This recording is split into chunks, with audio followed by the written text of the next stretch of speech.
Three dumbest theories in Marvel Comics. Number 3, Spider-Man is a mutant. Ever wondered why people keep calling the webhead a mutant when his origin story literally involves a radioactive pet? Most folks know Peter Parker just as a nerdy kid who got a really bad bite at a science fair. This all started back in Amazing Fantasy number 15, when a tiny spider soaked up way too much radiation. It bit Peter on the hand and changed his DNA forever. This also gave him crazy strength and the ability to stick to walls like a creepy bug. He also got a spider sense, which basically is a biological oops alarm for his brain. In Marvel talk, he is a mutant because his powers came from an outside source. A true mutant is born with a special X gene and get powers naturally during puberty. Despite this very clear biology lesson, some fans still think he belongs with the X-Men. This theory happens because the average person in New York City is not great at science. They see a guy in spandex jumping over buildings and just assume he has that pesky X gene. To any scared citizen, there is no difference between a spider bite and a genetic mutation. They just lump him in with the mutants and treat him like garbage. This means Peter gets all the anti-mutant hate without actually getting invited to the cool mansion parties. It's a tough break for a guy who just wants to save cats from trees. However, the theory is basically the flat earth equivalent of the Marvel world. The comics have gone out of their way to prove Peter's just a regular guy with radioactive blood.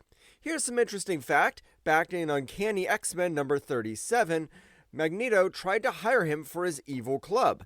Magneto thought Peter was a child of the atom, but Peter turned him down flat. Even the giant robot Sentinels know the truth because their scanners never flag him as a mutant. Those metal giants are built to hunt the X gene, yet they see Peter as a weird kid with too much web. Even Cerebro, the supercomputer that finds mutants, acts like Peter does not exist. But even better is how the House of M story really puts the final nail in the theory's coffin. In that weird reality, mutants run the world and being human is a huge social bummer. Peter actually lies to everyone and pretends he was born a mutant just to fit in. He lives in total terror that someone would find out that he's just a mutate. If he were a real mutant, he would not have to fake his own medical records. I also think that making him a mutant would also ruin what makes his character so special. He was just a random kid who had a very unlucky Tuesday at a museum. He chose to be a hero because of his heart, not because of his lineage. Number 2, the Marvel Universe is a dream of Franklin Richards. First off, let us look at the kid who could literally rewrite reality if he got bored playing with bath bombs. Franklin Richards is the son of Reed Richards and Sue Storm from the Fantastic Four. He shows up in the Fantastic Four Annual number 6 and has been a cosmic headache ever since. Most mutants have to wait for middle school to get powers, but Franklin was born a god. His parents were blasted with cosmic rays, so his DNA was basically cooked before he was even born. He is an Omega level mutant, which I'm pretty sure you know is a comic book speak for ridiculously overpowered. He can move planets and change the rules of physics whenever he feels a bit bored. The craziest part about all this is that people think the whole Marvel Universe is just his dream. This theory started because Franklin once made a whole pocket universe in Fantastic Four Volume 2. This happened during the Onslaught event, when the big heroes died to save the world. Franklin did not like that, so he subconsciously built a new reality called Heroes Reborn. He kept everyone safe in a little bubble until they could come back to the main story. Because he could do that, fans think he is the one keeping everyone young. It explains why Peter has been in his 20s for like 60 years straight. It makes the sliding time scale look like a child playing with his colorful plastic action figures. On top of all that, theorists say every retcon is just Franklin changing his mind about a story. If a character dies and comes back, it's just Franklin deciding he wanted that toy back. This idea is pretty funny, but it also makes every comic book totally pointless. If everything's a dream, then nobody's ever really in danger. It turns epic battles into a toddler's naptime imagination session, which is kind of a bummer. The comics actually show that Franklin is not the boss of everything in the big picture. There are cosmic giants like the Living Tribunal who are way above his pay grade. These entities manage the multiverse, and they do not take orders from a kid in pajamas. What makes it even more obvious is that Franklin eventually lost his powers anyway. In the Secret Wars event by Jonathan Hickman, Franklin helped rebuild the entire multiverse with his dad. He was working hard as part of the team, not just dreaming up the whole thing. Later on, in Dan Slott's Fantastic Four number 25, he actually ran out of cosmic powers and became a normal human. If he were the dreamer, he probably would have imagined himself having unlimited power forever. He is a part of the world, not the guy holding the pen and drawing it. Reality is way too messy and complicated for the work of a single sleepy child. That's why thinking he dreamed up the Punisher is like saying a toddler wrote a gritty crime movie. Number 1, Tony Stark is a Skrull. Some fans actually believe Tony Stark was replaced by a lizard from space because he acted like a jerk. Tony is the billionaire genius who first appeared in Tales of Suspense issue number 39. He built his first suit in a cave to save his life after a bomb hit his chest. He turned from weapons dealer into a hero, but he also made some very bad choices. Then you have the Skrulls, who first showed up in Fantastic Four number 2. These green aliens can change their shape and look like anyone they want to replace. They can even copy memories, which make them the perfect spies for an alien invasion. The Stark is a Skrull theory exploded during the Secret Invasion event in 2008. People were really mad at Tony because of what he did in the Civil War story. He acted like a total villain by hunting his friends and locking them in a prison in another dimension. He even made a clone of Thor that ended up killing a hero named Goliath. Fans hated this version of Tony so much, they wanted him to be an alien. It was an easy way to forgive him for being a massive jerk to Captain America. If he was a Skrull, then the real Tony was still a good guy somewhere else. Not to mention, the Skrulls were already replacing heroes left and right during that time. It seemed like the perfect twist to explain why Tony became so cold and calculated. But I would argue that this theory is actually a terrible idea for the story and the character.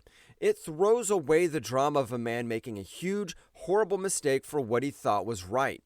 The tragedy of Civil War is that Tony really believed it was his own bad ideas. If you blame an alien, you take away all the weight of his personal failure. The comics even debunked this during the actual Secret Invasion story when the Skrull Queen tried to trick him. What makes it even crazier is that Tony's own blood would have caught a fake. He was using the Extremis virus, which turned his body into a living machine. His brain was basically a hard drive, and no Skrull could copy that level of tech. His internal systems would have seen an alien imposter the second it tried to take over. Plus, Matt Fraction wrote a story where Tony had to delete his own brain to save the world. He lost his memories and his skills just to keep hero identities away from villains. That kind of sacrifice only matters if it is the real Tony Stark suffering the consequences. The end note is, he's not an alien. He's just a guy who needs a serious lesson in friendship. 4 smartest theories in Marvel Comics. Number 4, Magneto was right. Ever felt like the grumpy guy with the metal bending powers might actually have a point? Magneto first showed up in X-Men number 1 back in 1963. At first, he was just a loud villain with a cool purple cape. Then, writer Clarisse Claremont changed everything in Uncanny X-Men number 150. We learned that Magneto was a Jewish survivor of the Holocaust. He saw the very worst things humans could do to each other. This horrible experience taught him that people will always hate those who are different. Professor Charles Xavier has a nice dream about everyone getting along peacefully. Meanwhile, Magneto thinks that dream is a total fairy tale that will get mutants killed. The Magneto was right theory says his dark view of history is actually correct. First off, the phrase became a huge deal in Grant Morrison's new X-Men run. Specifically, he popped up around issue number 135. Mutant teenagers started wearing it on t-shirts to rebel against the world. This happened because the mutant island of Genosha was completely wiped out. In the new X-Men issue number 115, the Sentinels killed 16 million mutants. It was a total nightmare that proved Magneto was right to be afraid. He always said humans would build machines to hunt them down. Seeing your entire country turn into a graveyard tends to make your radical ideas look pretty smart. What's even worse is history keeps repeating itself in the most violent way possible. Mutants try to build a home on Asteroid M or the island of Utopia. Every single time, humans show up with missiles and bad intentions. In the House of X series, mutants finally create a paradise on the island of Krakoa. Even then, a group of human scientists called Orchis teamed up to destroy it.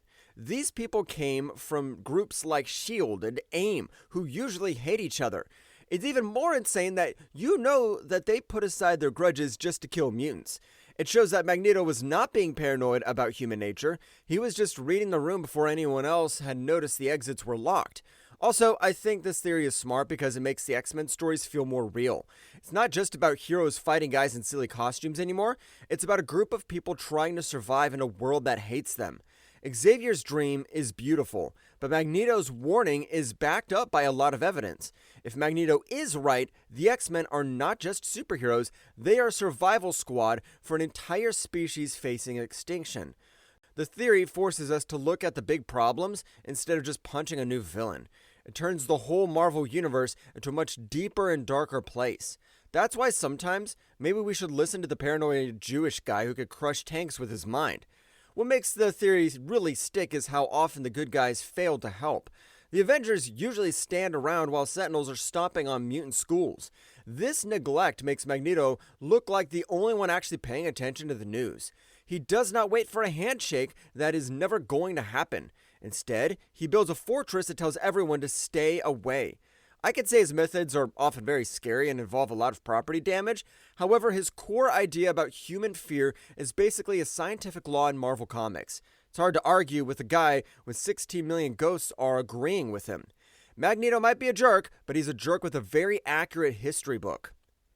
Number 3, the Dominion is the ultimate endgame. Imagine finding out that the entire universe is just a massive computer program.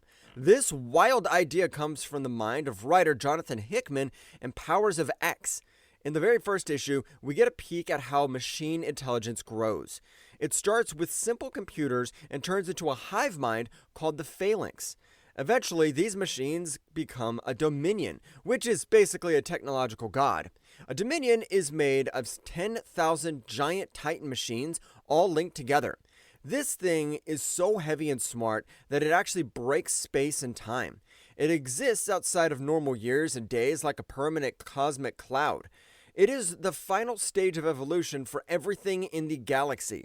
What's interesting is, this theory says that every superhero fight is totally pointless.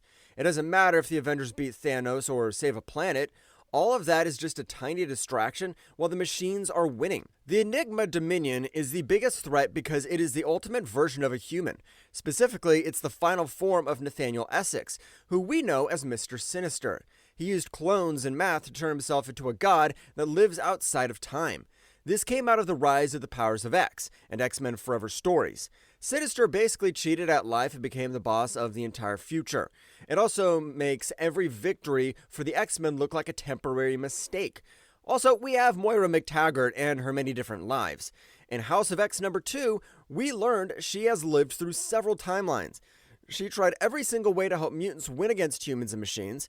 Every time she reached the end, the machines were standing over the wreckage. The existence of the Dominion proves that machine victory is a universal constant. It's like playing a video game where the final boss has already won before you start. But it gets even crazier from here because the Dominion does not even care about us. We are just data points that it will eventually eat or delete. It is the ultimate game over for every living thing in Marvel. Personally, I think this theory is brilliant because it connects every robot villain ever. Ultron and the Sentinels are no longer just random bad guys who want to kill. They are like the baby versions of the Dominion growing up in the backyard. This reframes the entire Marvel world as a race against a clock we cannot see. Usually the cosmic bosses are beings like the Living Tribunal or Galactus. But a Dominion is a hyper-smart hunter that consumes magic and biology for breakfast. You cannot just throw a shield or a hammer at a god made of pure math. It lives in the yesterday and tomorrow at the exact same time.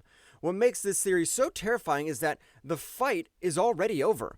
Since the Dominion is outside of time, it has already achieved its goal. The heroes are just living through the replay of a match they lost eons ago. To win, they would have to change how reality itself actually works. They cannot just be strong or fast to beat a foe made of predatory data.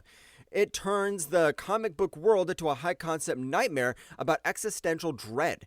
It is basically the Matrix, but with more capes and way less hope for humanity.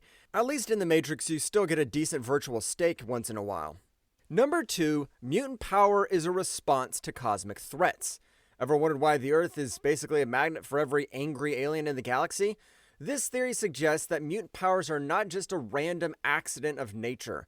Instead, the X gene is a built-in alarm system and defense shield for the whole planet.